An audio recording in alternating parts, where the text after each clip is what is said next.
Students कैसे हो सभी। आई होप सभी का मिड टर्म एग्जाम चल रहा होगा।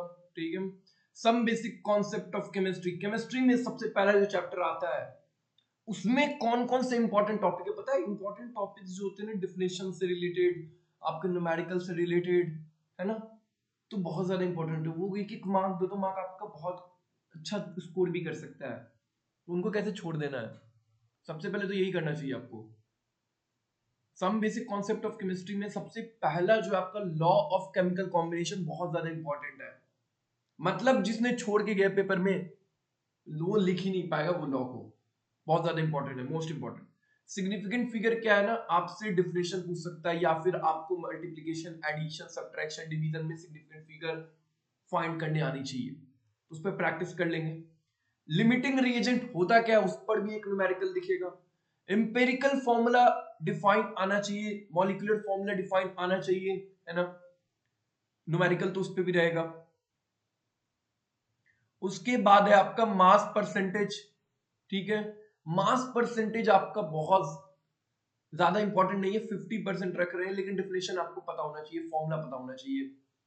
मोल फ्रैक्शन आपको डिफिनेशन पता होना चाहिए, फॉर्मूला भी आपको आना चाहिए। मोलालिटी अभी तक आया नहीं है, अब आने का चांसेस है। मोलारिटी भी बहुत कम आ रहा है, न्यूमेरिकल आ रहे हैं, डिफिनेशन अभी तक नहीं आया, लेकिन अब आने का चांसेस है।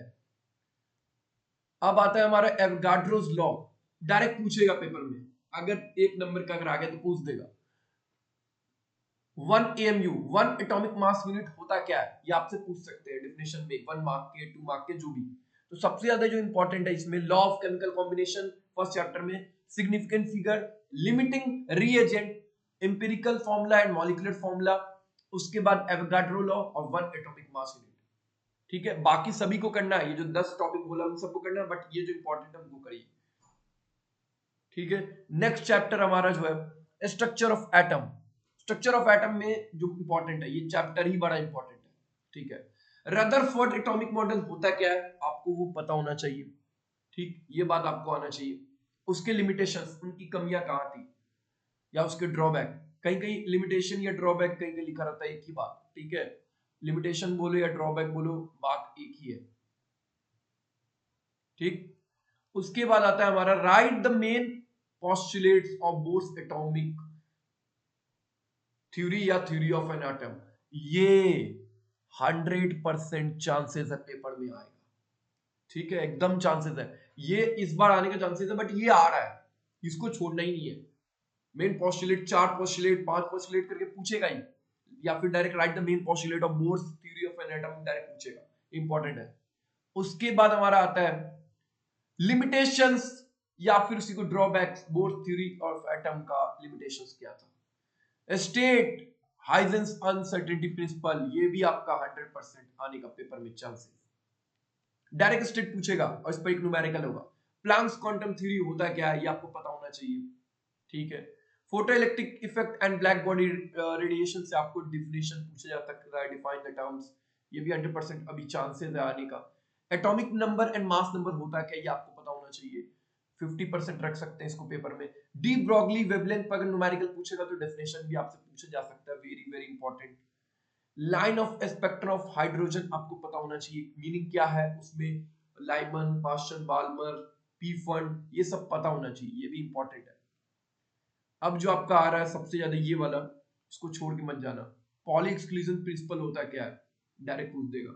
इसमें जो सबसे ज्यादा इंपॉर्टेंट है, पॉली एक्सक्लूजन प्रिंसिपल सबसे ज्यादा इंपॉर्टेंट, डी ब्रॉगली वेवलेंथ सबसे ज्यादा इंपॉर्टेंट, उसके बाद photo effect and black body radiation बहुत ज्यादा इंपॉर्टेंट। प्लैंक्स क्वांटम थ्योरी आपको 50% चांसेस है आने का, इसको भी रख सकते हैं मोस्ट इंपॉर्टेंट में। State Heisenberg uncertainty principle most important. Limitation या ड्रॉबैक ऑफ बोर्स थ्योरी, ये आपका 100% चांसेस यानी most important. Bourse theory of an atom के मेन पोस्टुलेट को डिफाइन करिए, most important. Rutherford atomic model और उसके लिमिटेशन बताइए, मोस्ट इंपॉर्टेंट। ठीक है, मोस्ट इंपॉर्टेंट को पहले करना है और बाद में फिर जो बाकी टॉपिक्स है, 10 टॉपिक है यार, हो जाएगा। Periodic classification, modern periodic law होता क्या है आपको आना चाहिए। पीरियोडिक ट्रेंड में एटॉमिक रेडियस क्या है, आयोनाइजेशन एंथैल्पी क्या है, इलेक्ट्रॉन गेन एंथैल्पी क्या है, इलेक्ट्रोनेगेटिविटी क्या है, ऑक्सीडेशन स्टेट्स क्या होता है, लैंथेनाइट्स एंड एक्टिनाइट्स क्या होता है, एम्फोटेरिक ऑक्साइड, ये most important. Lanthanide and actinide, ये आपका इंपॉर्टेंट मोस्ट कैटेगरी के अंदर जा रहा है ये। ऑक्सीडेशन स्टेट, ये आपको 50% रख ले रहे हैं हम लोग। इलेक्ट्रोनिगेटिविटी, इलेक्ट्रोनिगेटिविटी आपका, ये आपका इलेक्ट्रोनिगेटिविटी, आयोनाइजेशन एंथैल्पी, इलेक्ट्रॉन की एंथैल्पी, ये आपका 100% चांसेस है डेफिनेशन पूछेगा। एटॉमिक रेडियस, इस पर आपको कॉन्सेप्चुअल क्वेश्चन मिलेंगे, ठीक। Modern periodic law most important. Chemical bonding, octet rule होता क्या है, उसके लिमिटेशंस क्या है, most important. Steps to write Lewis structure, most important. Formula for formal charge, very very important. उसके बाद आयोनिक और इलेक्ट्रोवैलेंट में आपको डिफिनेशन पूछा जा सकता है। लैटिस एंथैल्पी क्या होता है, इसमें भी आपको डिफिनेशन पूछा जा सकता है। रेजोनेटिंग स्ट्रक्चर, इस पर आपको एक क्वेश्चन बन सकता है न्यूमेरिकल में। डायपोल मोमेंट होता क्या है, डिफाइन डायरेक्ट पूछ सकता है। सिग्मा एंड पाई बॉन्ड, या फिर सिग्मा क्या होता है डिफाइन करिए, पाई बॉन्ड, या फिर इसका डिफरेंस।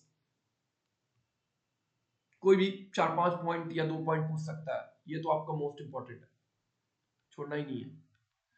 एमओटी, एमओटी पे आपको न्यूमेरिकल दिखेगा। शेप ऑफ ज्योमेट्री, इसको तो छोड़ के भी जाना नहीं, आपके एनसीईआरटी के ही क्वेश्चंस होंगे। हाइब्रिडाइजेशन, डिफिनेशन, डिफाइन क्या होता है। हाइड्रोजन बॉन्डिंग, डिफाइन, और उसके रिलेटेड कुछ कॉन्सेप्चुअल क्वेश्चन। तो बस आपको इन 4 चैप्टर्स में बस इतना ही करना है। तो मिलते हैं नेक्स्ट वीडियो में। Okay bye.